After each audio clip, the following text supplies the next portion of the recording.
जी दोस्तों नमस्कार। मैं कल अपने केबिन में बैठा हुआ था। मेरा एक सहकर्मी मुझसे सवाल करता है, सर आपसे एक सवाल पूछ सकता हूँ? मैं मुस्कुराया। मैंने कहा पूछो। उसने कहा बस आपके मुस्कुराने के बारे में ही पूछना है कि आप कितना भी तनावग्रस्त माहौल रहे, कितना भी आप परेशान रहे, आप हमेशा हंसते मुस्कुराते क्यों रहते हैं, खुश क्यों रहते हैं? क्या राज है आपकी खुशियों का? तो मैं और मुस्कुराया, थोड़ा ठठा के हंसा भी। फिर मैंने कहा कि दोस्त यूँ देखा जाए तो सुख और दुख जीवन के प्रमुख पहलू हैं। चाहे कोई भी गरीब हो या कोई भी अमीर हो, राजा हो, रंक हो, कमज़ोर हो या मजबूत हो, अमीर हो या गरीब हो, सबके जीवन में सुख के साथ साथ दुख आते ही हैं। एक कवि ने कहा है, यह जीवन क्या है, झरना है, मस्ती ही इसका पानी है, सुख दुख के दोनों तीरों से चल रहा राह मनमानी है। लेकिन अच्छी सोच और अच्छे व्यवहार वाला व्यक्ति हमेशा अपने सुख दुख को सुख में परिवर्तित कर देता है। तो मैंने भी उसे समझाया कि हम कैसे खुश रहें, कैसे खुद को कोसों दूर रखें दुख दर्द तकलीफ से।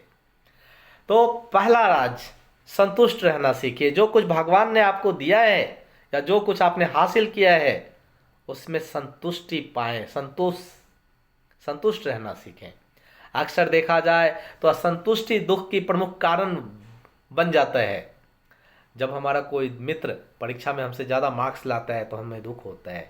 जब हमारा पड़ोसी नया बंगला बनाता है तो हमें दुख होता है। जब कोई साथी कार खरीदता है तो दुख होता है। कोई बिजनेस बड़ा खोल लेता है तो दुख होता है। अरे भाई साहब, हम अपने दुख से उतने दुखी नहीं है जितने कि दूसरों के सुख से। मानो या न मानो, सच्चाई तो यही है। तो सबसे पहले खुद को संतुष्ट कीजिए। संतुष्टि का मतलब ये नहीं कि आप दूसरों को आगे बढ़ने का प्रयास ही आप खत्म कर दें कि मैं दूसरे से आगे नहीं निकल सकता। प्रयास करते रहिए, लेकिन उसमें ईर्ष्या या जलन की भावना को खुद के अंदर नहीं आने दीजिए। खोजिए अपने जैसा एक मित्र। मेरी निजी सलाह है कि आप हमेशा अपने जैसे लोगों को ही मित्र बनाएं। अगर आपका मित्र मोटा होगा तो आप खुद हमेशा खुद को पतला महसूस करेंगे। आपका मित्र अमीर होगा तो आप अपने को गरीब महसूस करेंगे। आपका मित्र लंबा होगा तो आप खुद को नाटा महसूस करेंगे। ये चीज़ आपको दुख देगी।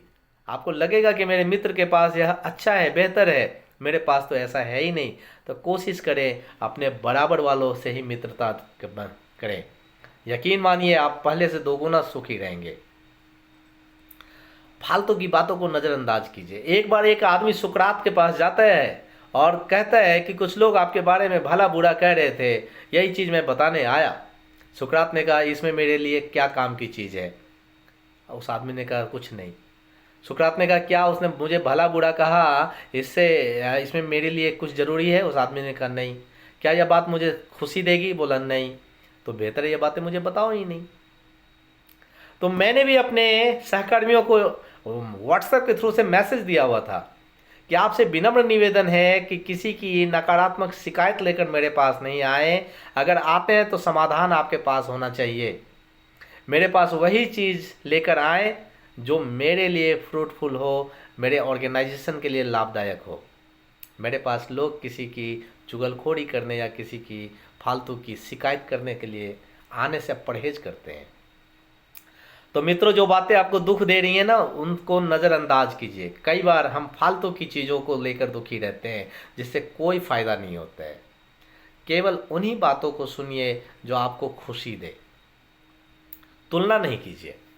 आपका कोई मित्र अमीर है, करियर के क्षेत्र में बहुत बहुत आगे है, तो कोशिश करें कि आप उससे अपनी तुलना नहीं करें। नहीं तो ये चीज़ आपको हमेशा दुख देगी, तकलीफ देगी। तुलना न करें, दूसरों की सफलता से प्रेरणा लीजिए कि जितनी मेहनत करके दूसरा इंसान सफल हुआ है, हम उससे कहीं ज़्यादा मेहनत करेंगे और सफल होंगे, ऐसी भावना बनाए रखिए। फिर देखिए आपका दुख दर्द तकलीफ सब कुछ छू मंतर हो जाएगा और आपके चारों तरफ होंगी खुशियाँ ही खुशियाँ, बस खुशियाँ। और जिए आखिरी दिन की तरह। जब हम छोटे थे, जब स्कूल का आखिरी दिन होता था, एग्ज़ाम ख़त्म होने को होता था, उसके बाद कितने खुश होते थे। उस दिन तो हमें लगता था कि हमें आज़ादी मिल गई, अब खूब मस्ती करेंगे। सुख देने वाले दिन होते थे वे। एक अलग एहसास, एक अलग उमंग होती थी दिल में।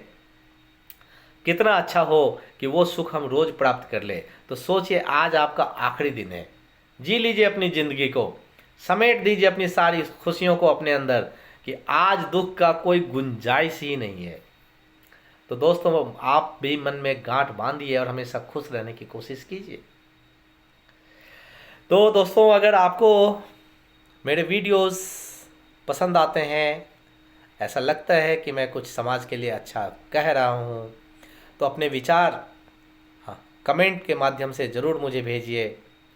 बहुत अच्छा लगता है जब लोग अपनी बातें मुझसे शेयर करते हैं। और एक और रिक्वेस्ट है कि अगर आपको अच्छा लगता हो तो इस वीडियोज़ को शेयर ज़रूर करें लोगों तक, ताकि ज़्यादा से ज़्यादा लोगों तक मेरे सकारात्मक संदेश पहुंच सके। धन्यवाद।